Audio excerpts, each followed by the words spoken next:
আমার সাথে বেশি ঝগড়া করলেই তোমাকে কিন্তু অফিস থেকে বের করে দেব। অফিসের বস হয়েছ বলে যা ইচ্ছা তাই করবে, সেটা হতে দেব না। সেটা আমার বিষয়। তোমার চাকরি নির্ভর করছে আমাকে কতটুকু সেবা করবে। যাও, চা বানিয়ে আনো তো। পারবো না বানাতে, অফিসের হুকুম বাড়িতে চলবে না। তুমি চা বানিয়ে আনো, না হলে তোমাকে বাড়ি থেকে বের করে দেব বলে দিলাম। এটা অফিস না। ওহ, বাড়ি তোমার বলে আমাকে আজকে বের করে দেওয়ার কথা বললে? যাবে না অফিসে? তোমাকে আমি বোঝাবো মজা। বাড়ি আমার, অফিস তোমার। অফিসে গেলে তুমি মনে হয় খুব আদর করো। আর কিছু বললাম না, আমি সোজা রান্নাঘরে গেলাম। এই মেয়েটা এক তো ছিল আমার এক্স গার্লফ্রেন্ড, তার উপর সে এখন আমার বউ, তার আগে সে আমার অফিসের বসও। উফ, জীবনটা আমার তেজপাতা বানিয়ে ফেলেছে। আমি কি যে করি এখন?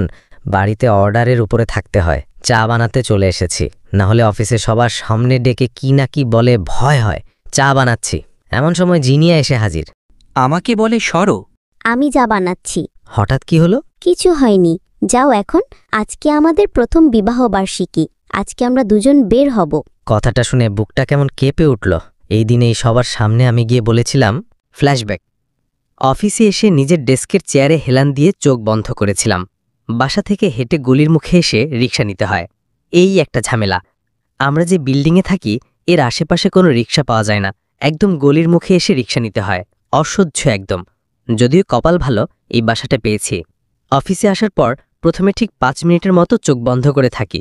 তারপর ডেস্কটা মুছে আমার যা যা কাজ করার তা শুরু করে দিই।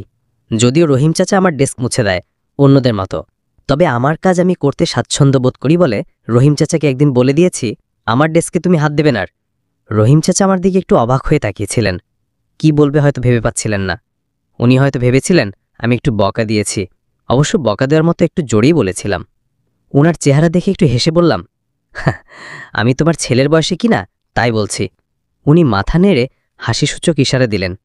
আমি বললাম, আমি তোমার ছেলের বয়সী মানে তোমার ছেলের মতো, তাই নয় কি? তাহলে একজন বাবা হয়ে ছেলের ডেস্ক মোছা এটা কি ঠিক দেখায় বলো? উনি কি বলবে বুঝতে পারছিলেন না। আমার কথাটা শুনে চোখ মুখে একটা ভালো লাগার আভা দেখতে পাচ্ছিলাম।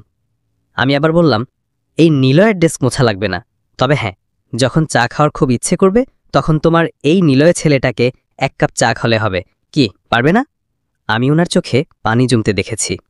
এই পৃথিবীর মানুষগুলো যেন কেমন, সামান্য কিছুতেই চোখ থেকে পানি বের করে দেয়। এই জিনিসটা আমার একদম ভাল লাগে না। সামান্য কিছুতে ইমোশনাল হওয়া কি এটা ঠিক? আমি একটু স্বাভাবিক হয়ে বললাম, চোখের পানি দেখাতে হবে না। তুমি যে তোমার এই নিলয় ছেলেটাকে ভালোবাসো আমি জানি। মাঝে মাঝে আমি নিজেও চা বানিয়ে খাওয়াবো, ঠিক আছে? রহিম চাচা বলল, আমার চাকরি জীবনে তোমার মতো ছেলে দেখিনি বাবা। ছেলের স্থানে যখন বসেছ, এই ছেলের কথা না শুনে কি থাকা যায়? এইটা বলেই রহিম চাচা আমার সামনে থেকে চলে গিয়েছিল। আমার কথাগুলো অন্যান্য কলিগদের মাঝে কয়েকজন শুনেছিল। এইটা সবচেয়ে ভালো লাগে আমার। আমার দেখা দেখি আস্তে আস্তে অন্যরা নিজের ডেস্ক নিজেরা মোছে। যদিও পিয়ন ছিল অনেকজন। আর আজকে সকালে অফিসে এসে চেয়ারে হেলান দিয়ে যেইমাত্র বসলাম, অমনি রাতুল এসে আমার ডেস্কের উপরে হাতে বাড়ি দিয়ে আওয়াজ করল। আমি চোখ খুলে ওর দিকে তাকিয়ে বললাম, হয়েছেটা কি? কি হয়নি সেটা বল। জিনিয়া কই জানিস? কই আবার নিজের ডেস্কে বা এখনো অফিসে আসেনি? তুই কিছুই জানিস না। রাতুলের এমনভাবে কথা শুনে আমি একটু ভরকে গেলাম। ওর কথার ধরন আমার কাছে একদম ঠিকঠাক লাগছে না। মনে হচ্ছিল কিছু একটা হয়েছে। আমি চেয়ারটা নেড়ে চেড়ে ঠিক করে বসে বললাম, কি হয়েছে বলতো? জিনিয়া কুমিল্লা গিয়েছে বিয়ে করতে। গতকাল রাতেই নাকি গিয়েছে। কি? কথাটা শুনে আমি চেয়ার থেকে উঠে দাঁড়ালাম। কিছুক্ষণ আগেই ফেসবুকে লগ করতে গিয়ে দেখি ও স্ট্যাটাস দিয়েছে। বউ সাজতে কতক্ষণ লাগে ফ্রেন্ডস? বিয়েটা কেমন হয় কেউ কি বলবেন যারা বিয়ে করেছেন? ঠিক এরকমভাবেই লিখেছে। আমি চুপ করে রইলাম। কি বলবো ঠিক বুঝতে পারছি না। একটু স্বাভাবিক হয়ে বললাম, তুই কি আমার সাথে ফান করছো? এটা কি ফান করার বিষয় বল? আমি ফান করতে যাব কি কারণে? তুই না হয় ওর স্ট্যাটাস দেখ। আমি ফেসবুকে ঢুকে দেখি আসলেই সত্য। তারপর একটা দীর্ঘশ্বাস ছেড়ে বললাম, করুক বিয়ে, আমার কি? সে তো আমার গার্লফ্রেন্ড না, সে আমার এক্স। দেখ নিলয়, ইগো দেখাবি না, এখনো সময় আছে।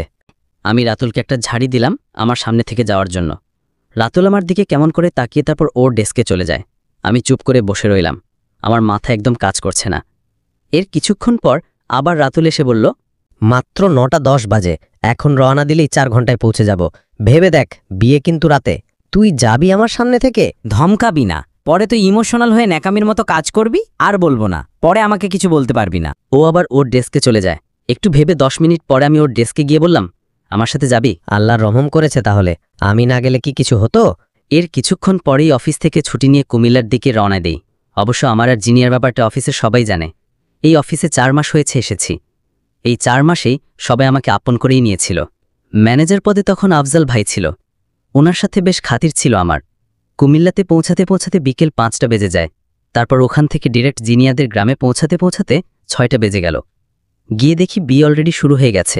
আমার মাথা একদম ঠিক নেই। বাড়িতে ঢুকেই ডিরেক্ট ওর সামনে চোখ বড় বড় করে দাঁড়ালাম। ও আমাকে দেখে অবাক হয়ে তাকিয়ে থেকে বলল, তোমাকে তো আমি বিয়ের দাওয়াত দিইনি, কাউকেই দিইনি। কি নাদান ছেলে রে বাবা, বিয়ে খেতে কুমিল্লা চলে এসেছে। আমার মাথার মেজাজটা আরও খারাপ হয়ে গেল। ওর হাত চেপে ধরে ওকে দাঁড় করিয়ে বললাম, ভালোবাসা দিবি কিনা বল, আমাকে বিয়ে করবি কিনা বল। ও চুপ করে রইল। ও হয়তো এটা ভাবেও নি এমনটা আমি করব। বাড়ির সবাই আমাদের দুজনের দিকে তাকিয়ে আছে। কি হতে চলেছে তা যেন সবাই দেখার অপেক্ষায়। ফ্ল্যাশব্যাক। আসলে ও ছিল আমার এক্স গার্লফ্রেন্ড। আমরা খুব ক্লোজ ছিলাম। আমি যেমন ওর সাথে সবকিছু শেয়ার করতাম, ঠিক তেমনি ও আমার সাথে সবকিছু শেয়ার করত। আমি ওকে প্রচণ্ড ভালোবাসতাম। সম্পর্কে জড়ানোর আগে আমরা ছিলাম দুজন ফ্রেন্ড। আমি তাকে ভালোবাসতাম শুরুতে, তবে সে শুরুতে আমাকে বন্ধু ছাড়া কিছুই ভাবেনি। কেননা বন্ধুত্বটা আজীবন টিকে থাকে, আর ভালোবাসাটা স্বল্পস্থায়ী যদি ধরে রাখতে না পারা যায়। আমি যখন হুট করে তাকে আমার ভালো লাগার কথা বলেছিলাম, সে গুরুত্ব না দিয়ে ফান হিসাবে ধরে নিয়েছিল। কেননা আমি ওর সাথে প্রায় মজা করতাম। আরেকবার আমি খুব সিরিয়াস হয়ে বলাতে সে আমাকে ফিরিয়ে দেয়। তারপর আমি পিছু ঘুরি ওর। একটা সময় আমরা দুজনের সম্পর্কের ভিতরে জড়াই, কিন্তু দিনকে দিন আমাদের ভিতরে কে সঠিক সেটা প্রমাণ করার প্রতিযোগিতা চলতে শুরু করে। কোনো কাজ যেন দুজনের কারো পছন্দ হতো না। দুজনে প্রতিটা রাত ঝগড়া করে কাটাতাম। দুজনের ভিতরে গড়ে ওকে বিরাট অভিমান, জেদের শহর। কেউ কারো থেকে যেন কম নয়। সবকিছু অসহ্য হয়ে গিয়েছিল। দুজনে যেন পেরে উঠছিলাম না। তবু আমার ভিতরে জিনিয়ার প্রতি ভালোবাসা ছিল অনেক, কিন্তু ভালো থাকার পরিমাণটা কমে যায়। কি করব বুঝতে পারি না। একদিন জিনি আমাকে ডাকে। সে আমাকে জানিয়ে দেয় যে সে আর সম্পর্ক টেনে নিতে পারছে না। সে আমার সাথে সম্পর্কে থাকতে চায় না। সেদিন ভার্সিটির শেষ দিন ছিল। সবার সামনে বসেছিল জিনিয়া। আমি গিয়ে জিনিয়াকে আবার বোঝানো শুরু করি, যেন অন্তত আমরা আবার ভালো থাকার দিকে এগিয়ে যেতে পারি। কিন্তু আমার বোঝানোটা জিনিয়ার কাছে খুব অসহ্য লাগছিল। এগুলো তার মোটেও পছন্দ হচ্ছিল না আর, কারণ বারবার ঝগড়া শেষে আমি সবকিছু ঠিকঠাক করি। জিনিয়া খুব রেগে গিয়েছিল, যার ফলে আমার গালে ওর হাত তুলতে একটুও কাঁপেনি। সবার সামনে জিনি আমাকে চড় দেয়। সে চিৎকার করে বলে, অনেক হয়েছে নিলয়, আর না, আমি আর এসব মেনে নিতে পারছি না। যখন বন্ধু ছিলাম তখন সব ঠিক ছিল। সবচাইতে বড় ভুল ছিল আমাদের সম্পর্কে জড়ানোটা। আমি কি পরব, কি খাবো, কোথায় যাব, কখন ফিরব, রাত জাগবো কিনা, ফোন কতটুকু চাপবো, সাজবো কিনা, ঘুমাবো কখন, কতটুকু খাবার খাবো, কখন হব, সবকিছুতে তোমার বাড়াবাড়ির পরিমাণ বেশি ছিল। এগুলো নিয়ে রোজ ঝগড়া, জাস্ট বিরক্ত হয়ে গেছি। এরপর থেকে ওর সাথে কথা বলা অফ করে দিয়েছিলাম। কিন্তু ওর সাথে চলা, সময় কাটানো, একসাথে লাইব্রেরিতে বসে নোট করা, ঘুরে বেড়ানো, সবকিছু মিস করি। নিজেকে সামলিয়ে রাখতে পারতাম না। 1.5 মাস পরেই ওর সামনে গিয়ে বললাম, আমরা কি আগের মতো হতে পারি না? ও কিছু না বলে চলে গেল। আমার সাথে কথাও বলতো না। ওর একটু অভিমান বেশি ছিল। আমি কি করব ঠিক বুঝতে পারিনি। তারপর সময় পেরিয়ে যায়। আমি ঢাকাতে চলে যাই, আর সে কুমিল্লাতে থেকে যায়। কিন্তু আমার মনে একটা অপরাধবোধ কাজ করত। ভালোই তো বাসতে চেয়েছিলাম। আচ্ছা, ভালোবাসে কেন একজন মানুষকে? 1 বছর পর একটা অফিসে চাকরিতে জয়েন করি। জয়েনের 4 মাস পরেই অফিসে আসে নতুন ম্যানেজার জিনি আহমেদ। তাকে দেখে আমার বুকের ভিতরটা কাঁপে। তবে আর আগের মতো নিজেকে ওর সামনে দুর্বল করিনি। নতুন ম্যানেজার মানে নানান নির্দেশ, নানান বদল। কিন্তু আমি জানতাম জিনিয়ার নির্দেশগুলো শুধু অফিসের জন্য নয়, সেখানে কিছু ব্যক্তিগত রাগও মিশে আছে। প্রতিটা কাজেই ও আমাকে খুঁটিয়ে খুঁটিয়ে দেখে। মিটিংয়ে আমার আইডিয়াকে কাট করে, রিপোর্টে ভুল খোঁজে। আমি চুপ থাকি। সবাই ভাবে নতুন বসকে সম্মান দিচ্ছি, কিন্তু আসলে আমি ভিতরে যুদ্ধ করছি নিজের সঙ্গে, ওর সঙ্গে, আর আমাদের অতীতের সঙ্গে। একদিন লাঞ্চ ব্রেকে ক্যান্টিনে বসেছিলাম। ও হঠাৎ পাশের চেয়ারে এসে বসল। একটুও ভনিতা না করে বলল, তুমি এখনো নিজের মতো কাজ করো, কাউকে পাত্তা না দিয়ে। তুমি এখনো নিজের মতো মানুষকে জাজ করো। মন বোঝার আগে মুখ দেখো। তোমার মতো কেউ বোঝাবুঝিও করে না, শুধু দাবি করে। আমি আর কিছু বললাম না, কারণ কথা বাড়ালে হয়তো বলেই ফেলতাম, তুমিও এখনো আমার প্রাণের খুব কাছে আছো। এসব ভালো লাগতো না। নতুন আইডিয়া নিয়ে আগাই। অফিসে তাকে হিট লাগিয়ে অন্য মেয়ে কলিগদের সাথে হাসি ঠাট্টা করতে লাগলাম। ও রেগে যেত। ওর চোখ মুখ লাল হয়ে যেত। যার সাথেই হাসি ঠাট্টা করতাম তাকে পরে আমি বলে দিতাম আমাদের কথা। যাই হোক, এভাবেই চলছিল আমাদের। একটা মেয়ে কলিগকে জিনিয়ার সামনেই বলেছিলাম, তুমি বেশ সুন্দর, তোমাকে বউ হিসেবে পেলে দারুণ লাগবে, আমরা কি বিয়ে করতে পারি? মেয়েটা হেসে আমার প্রস্তাবে হ্যাঁ বলে। এটা ছিল জিনিয়ার প্রতি আমার প্রতিশোধ। এরপর একদিন অফিসে আসেনি, আজ আসতেই সবকিছু রাতুল থেকে জানতে পারি। বর্তমান জিনিয়া আমার দিকে একটু চুপ করে তাকিয়ে আছে। একজন বয়স্ক লোক এসে বলল, কি হচ্ছে এসব? আমি ওনার দিকে তাকিয়ে থেকে বললাম, বউ উঠিয়ে নিয়ে যেতে এসেছি। সিনেমায় দেখেন না, প্রেমিক বিয়ের আসরে বউকে সবার সামনে থেকে উঠিয়ে নিয়ে যায়? জিনিয়া আমার হাত ছাড়িয়ে বলল, এখনো কি আমার থাপ্পড় লাগানো উচিত তোমাকে? ওই চুপ। এই যে মিস, আমাকে তোমার ভালোবাসা দিতে হবে, বুঝছো? এটা বলেই ওর হাতটা ধরলাম। ঠিক তখনই বর্ষা যা একটা ছেলে আমার সামনে এসে দাঁড়ায়, আমার দিকে তাকিয়ে বলে, ধন্যবাদ ভাইয়া, আমি একজনকে ভালোবাসি। সে মনে হয় এতক্ষণে সুইসাইড অ্যাটেম্প্ট নিতে গেছে। আপনার জন্য আমি জিনিয়াকে বিয়ে করা থেকে বাঁচলাম। আমি একটু হাসলাম। রাতুল আমার পাশে দাঁড়িয়ে আছে। জিনিয়ার বাবা আমার সামনে আসতেই জিনিয়ার মা আস্তে করে বলল, বাধা দিও না, তোমার মেয়েটাও এই ছেলেটাকে পছন্দ করে। ওরই বিয়েতে মত নেই, তোমার বাড়াবাড়িতে বিয়ে করতে আসছে। আমি দুজনকে সালাম করলাম। গাধিটা দাঁড়িয়ে আছে, চোখ রাঙাতেই আস্তে করে সালাম করল। আমি আবার হাতটা ধরলাম। যাক, বউনি আর পালাতে হবে না। আমার শ্বশুর শাশুড়ি আমাদের মেনে নিয়েছে। ভাগ্য ভালো বলে নতুন বরের জীবনে কেউ একজন ছিল। বর চলে গেল নিজের প্রেমিকার উদ্দেশ্যে, আর ঠিক সেই আসরেই সকলের সম্মতিতে বিয়ে হয়ে গেল আমার আর জিনিয়ার। বিয়ে হওয়ার আগে সকলের চোখ এড়িয়ে জিনিয়া বলেছিল, ভালোবাসা নিবা? আমি একটু হাসলাম। আমার কেন যেন মনে হচ্ছে ও আর আমি একটা বৃত্তে আবদ্ধ। যত দূরে যাই না কেন, দিন শেষে কেন্দ্রে একত্রিত হব। এই তো, এই পথ দিয়ে বের হয়ে চলে যাব বউ নিয়ে। জিনিয়া চা বানিয়ে সামনে আসলো।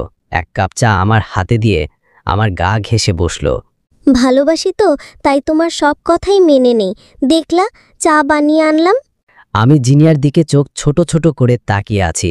বউটা আমার মাঝে মাঝেই এমন আহ্লাদি করে কথা বলে, কিন্তু আসলে যে সে কি চিজ তা কেবল আমি নয়, অফিসের সকলেই জানে। তবুও কিভাবে যেন আমি একেই ভালোবাসি, এজন্য ঘুরে ফিরে অপেক্ষা করি। একে না জড়িয়ে ধরলে রাতে ঘুম আসে না। বিশ্বাসই হয় না আমাদের বিয়ের আজ 1 বছর হলো। আজকে সকাল থেকেই আমার মনটা ভীষণ ভালো ছিল এজন্য, কারণ আজই অনাকাঙ্ক্ষিতভাবে সবার সম্মতিতে আমাদের বিয়ে হয়েছিল। সেজন্য ওর জন্য একটা গিফটও কিনেছিলাম, কিন্তু বউ আমার যে ধানি লঙ্কা, তাতে আবার আমাদের ঝগড়া হয়ে যায়, আর তাতে আমি গিফটের কথায় বেমালুম ভুলে যাই। এখন আবার এসে আহ্লাদি করছে। ও আহ্লাদি করলে আমার মন নরম হয়ে যায়। রেগে থাকতে পারি না ওর ওপর। ও আমার গা ঘেঁষে বসেছে। আমিও হাত দিয়ে আরও জড়িয়ে নিলাম জিনিয়াকে আমার সাথে। কিছুটা সময় দুজনে গল্প করে কাটিয়ে দিলাম। তারপর ওকে সরিয়ে ওর জন্য আনা গিফটটা আনলাম রুম থেকে। রোমান্টিক স্টাইলে ওর সামনে হাঁটু ঘেরে বসে নতুন প্রেমিকের মতো ওর হাতে তুলে দিলাম আমার ভালোবাসার উপহারটি। ওরে আমার বাবুটা, তোমার মনে ছিল আজকের দিনের কথা? তোমার মতো নাকি যে ভুলে যাব? আহা, আমার বাবুটা, আসো আসো, চুম্মা দিই। এভাবেই কিছুটা সময় কাটলো আমাদের খুনসুটিতে। তারপর জিনিয়া রাতের খাবার তৈরি করতে গেল। কিছুক্ষণ পরেই ডাকলো আমাকে। খেতে গিয়ে দেখি ইলাহি কাণ্ড, সারা টেবিল জুড়ে রয়েছে আমার পছন্দের সব আইটেম। আমি জিনিয়াকে টেনে আমার সাথে বসে ওকে খাইয়ে দিতে লাগলাম। এভাবেই ভালোবাসা, ঝগড়া আর খুনসুটিতে কাটছে আমার অফিসের বসের সাথে সংসার। গল্পটি এই পর্যন্তই। আমাদের আজকের গল্পটি আপনাদের কাছে কেমন লেগেছে সেটি অবশ্যই কমেন্ট করে জানাবেন। দেখা হবে আবারও নতুন কোনো গল্প নিয়ে। সে পর্যন্ত আমাদের সাথেই থাকবেন। আর হ্যাঁ, যারা পুরো গল্পটি শেষ পর্যন্ত শুনেছেন তাদেরকে স্পেশালি আমার তরফ থেকে আবারও অসংখ্য ধন্যবাদ।